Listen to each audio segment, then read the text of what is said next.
Hello, welcome to my talk. My name is Joseph Mbele. I have a YouTube channel and I enjoy posting talks like this. I've been doing this for a few years and I'm definitely getting more and more used to it. And I welcome you to check out those videos.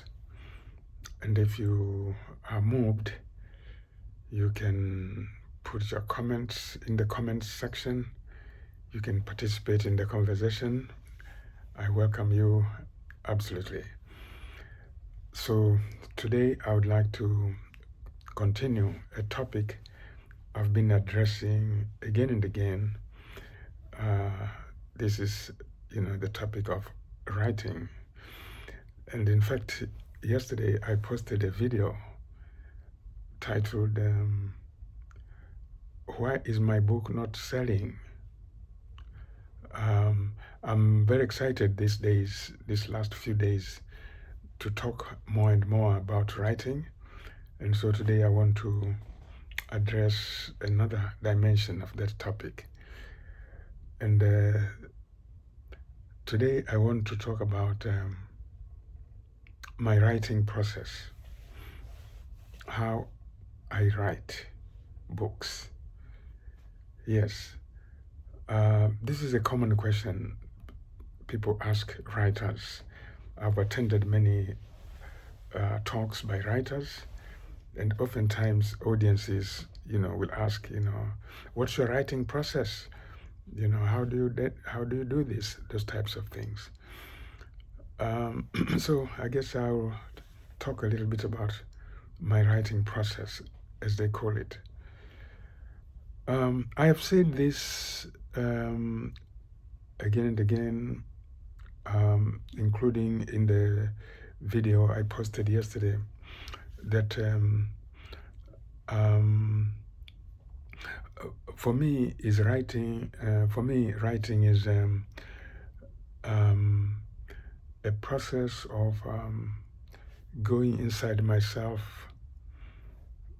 to bring out something that has been with me for a long time. An idea or a set of ideas or some issue that has been with me, for a long time, and it's crying out for expression, so to speak. So the motivation is from within, deeply, deeply from within. I don't just wake up and say, I'll write a book. No. It's something that I've been thinking about, and something that has been, pushing me. And I feel I have to somehow release it. I have to bring it out. It's like a kind of therapy. I need to get rid of that thing that's, I don't like to say bothering me, unless we use the word bothering in a positive way. Yeah, something that has to be released for me to be normal again. I have said these types of things in previous videos. But what I would like to emphasize here now is the process itself. And I have hinted at this in the past, that it takes me a long, long time to write a book. Yes, I do a draft, or, elements of a draft. I work on them. It's very hard work. Eventually, I complete a draft. Then comes the process of revising that draft, and that can take years.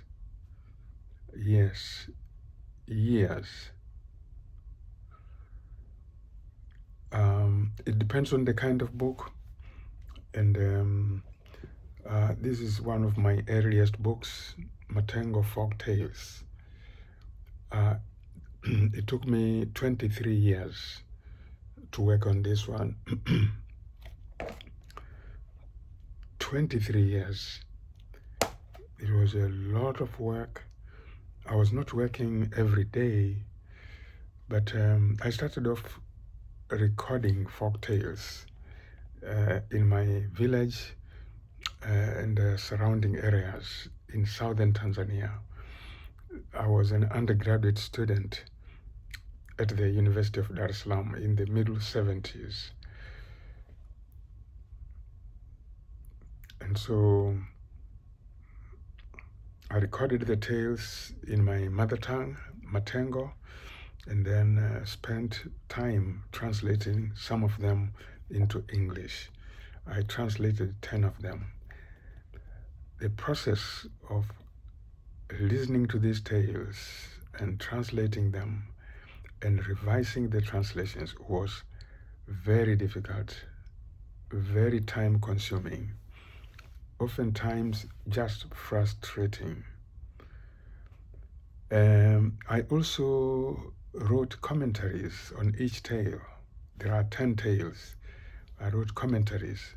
That was another process that was very difficult, time consuming. I had to do research on different topics. I had to do a lot of thinking. I had to revise the interpretations. So working on revising the translations, revising the interpretations, getting very tired, putting the project aside for weeks, for months, but thinking about it again and again, almost all the time. It was very hard, very hard. After 23 years, I decided to publish the book. 23 years. Then there was this book here.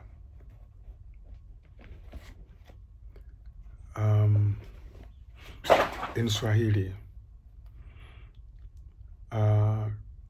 Changamoto Insha za Jamii.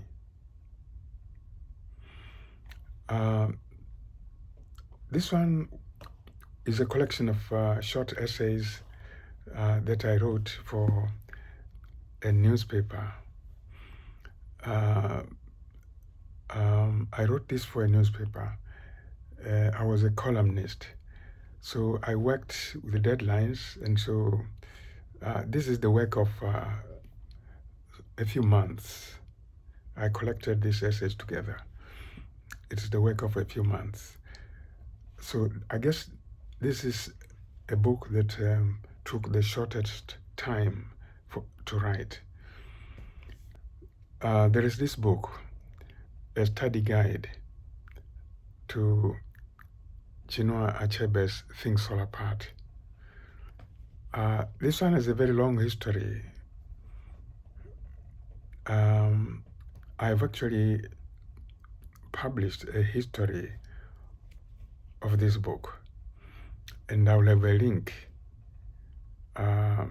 below this video where you can follow the history of this book. It took many years. I published it, I revised the book, republished it, I revised it and republished it, and now I have it in this form, and I don't intend to revise it more.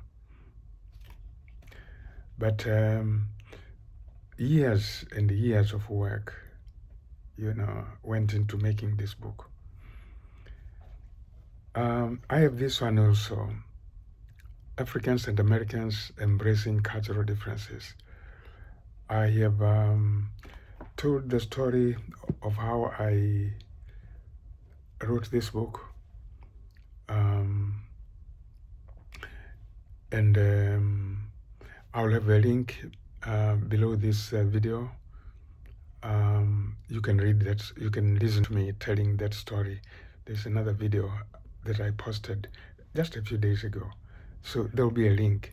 It took me, I would say, about 10 years. Yeah, about 10 years. Yes.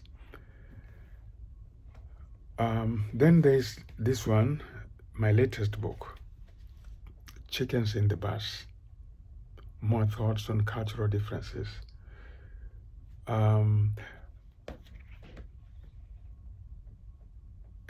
It took me, I would say, about 15 years. It's a very short book, very short, barely, just about 44 pages, about 15 years.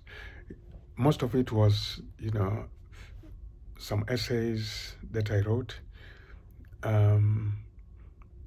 for a newspaper. And then several of the essays, are talks I gave. But over a span of about 15 years, I worked on these materials and managed eventually to publish this book. So, and I'm pleased with the fact that I take, my time, and it takes a long time to work on a book. I want to satisfy myself that this is really, really what I wanted to write. I have to satisfy myself that this really, really expresses what I wanted to express. When I've reached that point, I publish the book. Now, this is very different from, what some other writers do. Yesterday, in my talk titled, Why is My Book Not Selling?, I talked about people who write books in order to sell them. I talked about people who write many, many books with a view to selling those books. Now, think about me. I've said it takes me years to write a book. And when I write, I'm not thinking about selling the book. I'm not asking myself or telling myself, oh, I'm going to make money. Let me finish this so I can make money. And then let me write another one so I can make money. That's what happens if your aim is to make money. It's just like producing commodities. You want to produce many commodities. Yes, commodities. And for me, my books are not commodities. No. I said this, yesterday, for example, in that video titled, Why is My Book Not Selling? I'm not producing commodities. And so I just wanted to say this again. If my intention was to make money, why would I wait 23 years? Why would I labor for 23 years to have that book published? 23 years. Why? Is that the way, to make money? I would have done this book maybe in a year, or in a few months. So I could produce another one, and another one, and another one. So clearly, this is one of the things I wanted to emphasize here. I've been saying it all along that money is not what drives me. And I write these books for really very different reasons. And whether the book sells or not is not an issue for me. I have been saying, and I will repeat it, that I have written books that I know will hardly sell or might not sell, but I derive great satisfaction from writing those books. So today I just wanted to emphasize this. Other people state categorically that they want to sell books, and now they've adopted technologies that allows them to write books faster. You know, they, like I said yesterday, they use artificial intelligence because they want to write books and produce books. Just like you produce cars, you know, there's a conveyor belt and there are many cars coming out. Now you have artificial intelligence. You can write many books. Yeah, 3 minutes, you have a book out there. Now, in my video yesterday, I said I will never do such a thing. I will continue doing my writing the traditional way. I am very satisfied. I find a lot of fulfillment in doing things this way. So this is the short message I had for today, to extend and consolidate things I've been saying, and I mean what I say. I mean what I say. That's it for today. Keep coming to my YouTube channel. I will have a lot of things to say about, you know, writing and books and other things related to this. Have a nice day.